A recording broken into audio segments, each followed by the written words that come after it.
Halo semuanya, kembali lagi bersama saya Prima pada tutorial pengisian ISPT PPH Badan part terakhir, part 7. Nah, pada video part 7 kali ini saya akan menjelaskan bagaimana cara melaporkan SPT, bagaimana cara mencetaknya, dan bagaimana cara melaporkan pada situs DJP online. Oke, sebelumnya kita pergi ke aplikasi ISPT PPH Badan kita ke menu program, kita ke buka SPT yang ada, kita pilih tahun pajak 2018 yang mana pada video-video sebelumnya telah kita isi. Kita pilih buka, kita pilih OK. Lalu pada video sebelumnya itu kan kita belum menginput surat setoran pajak, maka dari itu kita harus menginput surat setoran pajaknya terlebih dahulu agar kita dapat mengunduh file CSV dari SPT tahun 2018 perusahaan kita ini. Kita ke bagian SPT PPH, kita ke daftar surat setoran pajak. Di sini ada daftar SSP yang harus dibayar. Lalu kita klik baru. Lalu di sini kita pilih kode jenis setorannya itu 200, yaitu tahunan PPH Badan. Nah, untuk NTPN di sini itu adalah nomor tanda terima pembayaran negara, yang mana NTPN ini ada pada struk pembayaran atau kertas pembayaran dari pembayaran sebesar kekurangan pajak kita saat kita menyetorkan pada bank atau ATM. Di sini untuk NTPN itu terdiri dari 16 digit yang terdiri dari huruf dan angka. Di sini kita masukkan NTPN-nya. Di sini sudah saya masukkan pada notepad. Di sini angkanya itu 1, 2, di sini 1, 2, 3, 4, 5, 6, 7, 8, 9, IHJ 1, 2, 3, 4, 5, 6, 7, 8, 9, IHJ. Nah, untuk kekurangan dari aplikasi ISPT PPH Badan ini, salah satunya itu untuk menginput NTPN itu tidak bisa kita ketik huruf. Yang mana kalau misalkan kita ingin memasukkan huruf, kita harus masukkan terlebih dahulu pada notepad. Lalu di sini kita copy, lalu baru kita paste. Baru akan muncul. Kalau misalkan kita hanya mengetiknya itu tidak akan bisa muncul. Nah, di sini jumlah pembayarannya kita masukkan senilai 460.060.233 sesuai dengan yang jumlah SSP yang harus dibayar. Nah, untuk tanggal setor di sini kita asumsikan saja di batas tanggal setor, yaitu bulan April tahun 2019. Jadi sebelumnya itu kita harus bayar dulu SSP-nya baru bisa kita laporkan. Nah, di sini kita masuk ke batas maksimal saat pelaporan dan pembayaran dari SPT Badan, yaitu 4 bulan sejak berakhirnya tahun pajak, yaitu bulan April tahun 2019 berarti. Di sini berarti April 2019, kita ke 30 April 2019. Di sini kita untuk jumlah pembayarannya kelebihan 460.060.233. Oke, sudah sama. Kita pilih simpan. Data berhasil disimpan. Apakah Anda rekam baru? Kita pilih no. Oke, di sini kita keluar. Nah, di sini kita lihat untuk di SPT PPH ke lampiran induk. Di bagian kurang bayarnya nanti akan ke connect kalau misalkan kita telah bayar di tanggal 30 bulan April tahun 2019. Yang mana sebelumnya itu kan sebelum kita masukkan SSP, untuk tanggal disetornya di sini itu kosong. Seperti itu. Sekarang kita ke menu cetakan untuk men-save hasil dari SPT kita, itu ke bagian SPT Tools, kita ke menu cetakan. Di sini tahun pajaknya kita pilih 2018. Di sini kita contohkan saja satu. Kita misalkan ingin men-save SPT induk. Kita pilih cetak. Kita tunggu sebentar.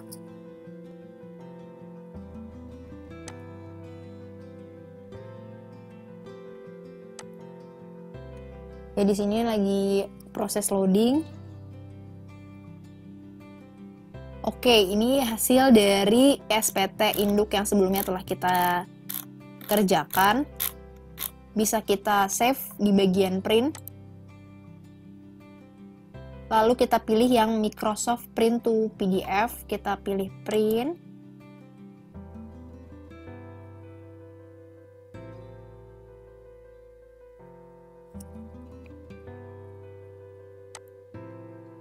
Lalu kita tempatkan di file yang kita inginkan. Di sini kita taruh di sini. Bisa kita namakan SPT induk PTMNF 2018. Kita pilih save. Yang mana nanti akan kesimpan dalam bentuk PDF. Oke, sudah selesai, sudah tersave. Selanjutnya kita akan mendownload file CSV, yang mana file CSV ini adalah file yang akan kita laporkan pada DJP online. Kita ke bagian SPT Tools, kita ke lapor data SPT ke KPP. Di sini kita pilih yang tahun pajak dulu, kita tahunnya kita ganti 2018, lalu kita pilih tampilkan data. Lalu di sini ada data SPT-nya, kita klik. Oke, di sini ada jumlah PPh kurang bayar atau lebih bayar sama jumlah SSP yang telah dibayar. Ini tuh harus sama, sejumlah PPh kurang bayarnya sama SSP yang telah dibayarnya. Kalau misalkan jumlah SSP yang telah dibayarnya dengan yang PPh kurang bayar atau dibayarnya itu tidak sama, maka tidak bisa kita untuk meng-create file CSV ini. Itu di sini lokasi filenya, untuk men-save-nya kita taruh di data tempat file kita inginkan untuk di-save. Di sini lalu kita pilih create file.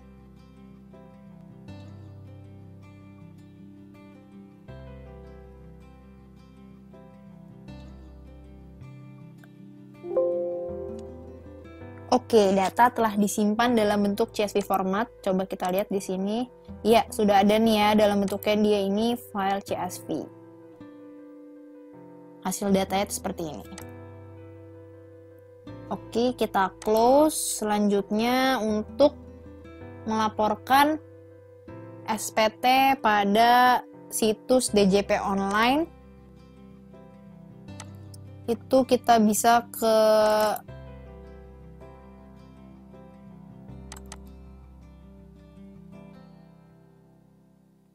di sini kita bisa pergi ke laman www.djponline.pajak.go.id. Lalu di sini untuk login kita masukkan NPWP dari perusahaan kita masukkan kata sandinya, lalu kita masukkan kode keamanannya baru bisa login. Kalau misalkan kita masih belum memiliki akun dari DJP online ini, kita bisa pilih menu yang belum registrasi. Kalau misalkan kita masih belum mendapatkan email aktivasi, kita bisa pilih yang belum menerima email aktivasi. Kalau misalkan kita lupa kata sandi, bisa kita pilih yang lupa kata sandi. Tapi kalau misalkan kita masih belum punya NPWP untuk perusahaan kita, bisa pilih yang belum mempunyai NPWP. Selanjutnya, nanti kalau misalkan kita login, akan muncul tampilan seperti ini. Nah, di sini itu muncul tampilan beranda pada akun DJP online kita. Di sini ada menu dashboard, di sini itu menu beranda, menu home.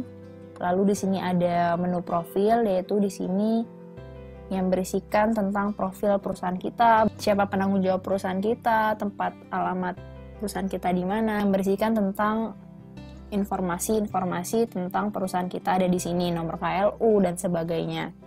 Di sini untuk menu bayar itu kalau misalkan kita ingin membuat kode billing. Dan untuk menu lapor, kalau misalkan kita ingin melaporkan, dan untuk menu layanan itu di sini berisikan kalau misalkan kita ingin konfirmasi dokumen atau kan kita ingin melakukan e-reporting ada di menu layanan ini. Tapi di sini kita ingin melaporkan SPT PPh Badan kita yang sebelumnya telah kita buat pada aplikasi SPT PPh Badan. Makanya nanti kita pilih menu lapor. Setelah kita pilih menu lapor, nanti akan muncul tampilan seperti ini. Nah, untuk menu lapor ini kita bisa melaporkan SPT PPh Badan kita ini dengan dua cara, yaitu melalui e-filing dan melalui e-form. Kalau misalkan melalui e-form, nanti kita akan mendownload formulir dalam bentuk IBM form. Bentuknya nanti akan seperti ini. Nah, kalau misalkan bentuk IBM form ini, bentuknya itu seperti pada SPT PPh Badan dalam bentuk kertas, yang mana untuk pengisiannya itu, jadi kalau misalkan kita pilih menu e-form tadi, nanti akan ke download formulir seperti ini, lalu kita akan isi formulir ini, lalu akan kita upload kembali formulir ini pada DJP online. Jadi sistemnya kalau untuk e-form itu kita melakukan secara online untuk mengunduh formulirnya, lalu kita kerjakan secara offline, lalu kita akan menguploadnya lagi secara online. Sedangkan kalau misalkan dengan menggunakan aplikasi SPT PPh Badan, nanti kita akan klik yang menu e-filing ini, yang mana nantinya hanya tinggal mengupload file CSV yang sebelumnya telah kita buat pada aplikasi SPT PPh Badan kita. Oke, nanti di sini kalau kita klik menu e-filing tadi, nanti akan muncul tampilan arsip SPT. Nah, arsip SPT ini merupakan data daftar SPT yang sebelum-sebelumnya itu telah kita kerjakan secara online. Kalau misalkan sebelumnya itu kita belum pernah melakukan pelaporan secara online, maka tampilannya akan seperti ini. Tapi kalau misalkan sebelumnya itu sudah pernah melakukan secara online, di sini akan terlihat data-data dari SPT yang sebelumnya telah kita laporkan. Contohnya itu berapa sih jumlah kurang bayarnya gitu, terdapat informasi-informasi seperti itu. Lalu nanti kita akan pilih yang buat SPT. Saat kita pilih yang buat SPT, nanti akan muncul tampilan seperti ini. Untuk bagian NPWP di sini itu nanti akan terisi sendiri sesuai dengan NPWP kita.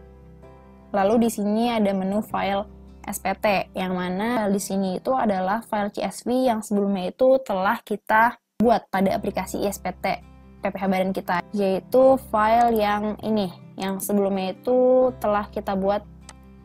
Nanti di sini kita upload file tersebut. Setelah kita upload, nanti akan muncul tampilan seperti ini, yaitu petunjuk bahwa kita disuruh mengupload laporan keuangan dari perusahaan kita.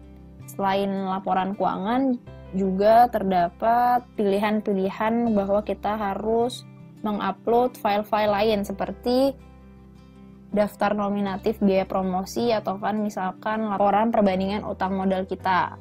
Atau kalau misalkan kita ini wajib pajak migas, bisa melampirkan dokumen khusus wajib pajak migas. Tetapi di sini itu yang paling penting itu adalah melampirkan laporan keuangan dari perusahaan kita. Jadi di sini juga diberitahu kalau misalkan yang tanda warna merah ini yang wajib banget untuk diisi, sedangkan untuk lampiran-lampiran yang lainnya itu tidak wajib diisi. Karena apa? Tidak semua perusahaan ini punya kegiatan akan file-file ini. Contohnya itu kayak rekapitulasi peredaran bruto PP23, sedangkan perusahaan kita ini kan nggak menggunakan PP23, atau kan misalkan yang lainnya seperti itu. Dan untuk bentuk laporan keuangannya itu di sini harus dalam bentuk PDF, yang mana penamaannya itu harus dengan nama CSV-nya, lalu ditambahkan dengan tulisan LK. Jadi contohnya seperti ini.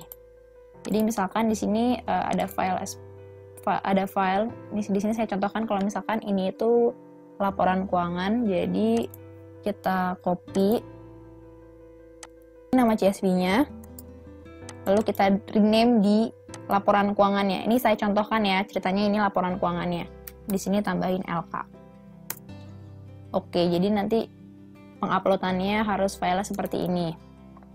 Dan di sini itu juga diberitahu untuk penamaan file-file lain. Kalau misalkan kita ada daftar nominatif biaya promosi, di sini juga harus dinamai dengan nama file CSV ditambahi dengan huruf DN seperti itu. Jadi harus sesuai dengan apa yang disuruh.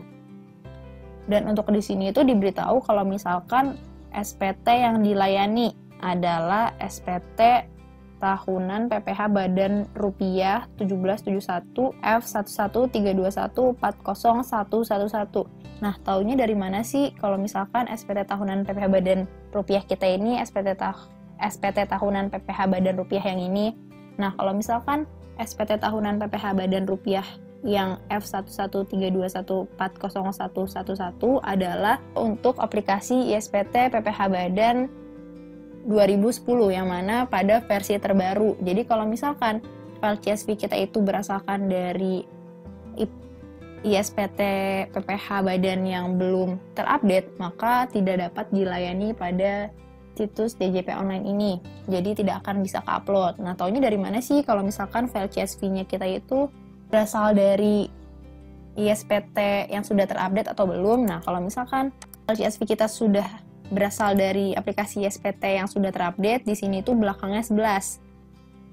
Di sini nih 11. Nih 11. Sedangkan kalau misalkan aplikasi ISPT-nya itu berasalkan dari versi yang lama, nanti file CSV-nya itu bentuknya ini belakangnya 10. Nih, seperti ini. Jadi tidak dapat dilayani kalau misalkan belakangnya 10 seperti ini. Oke, jadi nanti di sini bakal kita upload laporan keuangannya.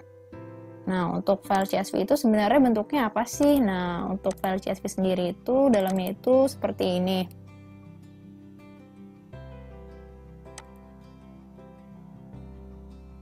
Nah, bentuknya itu seperti ini, yang mana data-data ini hanya bisa dibaca pada komputer Fiskus yang berada pada KPP ataupun DJP. Jadi ini kode-kode ini jangan kita ganti ataupun kita rename. Dan untuk penamaan dari CSV-nya ini juga jangan kita ganti atau kita rename.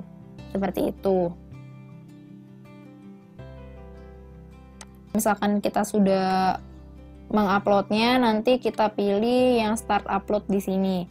Kalau misalkan kita sudah mengklik start upload, nanti akan ada perintah untuk mengisi kode verifikasi, yang mana kode verifikasi ini akan terkirim pada email kita, yang mana harus kita masukkan pada pengelaporan SPT kita. Seperti itu. Nah, untuk pelaporan SPT PPH Badan itu maksimal 4 bulan setelah berakhirnya tahun pajak, yang mana tanggal 30 April tahun 2019 untuk kasus tahun pajak 2018. Nah, kalau misalkan kita ini masih belum bisa melaporkan SPT kita karena misalkan terkendala laporan keuangan kita yang belum selesai, yang mana kalau misalkan ingin melakukan pelaporan SPT itu laporan keuangan kita harus selesai terlebih dahulu. Di sini kita bisa melakukan perpanjangan waktu pelaporan, yaitu dengan buat SPT 1771Y, yaitu dengan cara melakukan pemberitahuan ke KPP untuk melakukan perpanjangan waktu pelaporan. Nah, untuk perpanjangan jangka waktu penyampaian SPT tahunan PPH Badan ini diberi waktu jangka waktu 2 bulan setelah batas maksimal pelaporan. Jadi 2 bulan itu batas maksimalnya itu 30 Juni 2019 untuk tahun pajak 2018. Nah, untuk pelaporan SPT-nya itu kita menggunakan formulir SPT 1771Y. Di sini itu nanti kita bakal isi, yang mana pengisiannya ini tidak bisa secara online, harus secara offline. Caranya itu dengan kita print, lalu kita isi. Jadi di sini cuma terdapat 2 lampiran. Hanya terdapat 2 lampiran, yang mana nantinya kita juga harus melampirkan laporan keuangan sementara kita. Jadi yang dilampirkan itu bukan laporan keuangan final kita, jadi masih laporan keuangan sementara. Karena apa? Banyak perusahaan menggunakan pemberitahuan perpanjangan jangka waktu ini untuk menghindari denda telat melakukan pemberitahuan SPT PPH Badan sebesar Rp1 juta. Jadi lebih baik melakukan pemberitahuan perpanjangan untuk diberi waktu untuk menyelesaikan laporan keuangannya baru melakukan pelaporan. Jadi untuk pelaporan di sini itu hanya terbebas dari sanksi denda sebesar Rp1 juta, tapi tidak membuat terbebas dari sanksi bunga telat membayarkan. Tetap kena bunganya kalau misalkan telat bayarkan. Mungkin cukup sekian tutorial pengaplikasian aplikasi ISPT PPH Badan. Kurang lebihnya mohon maaf. See you di kesempatan berikutnya. Bye!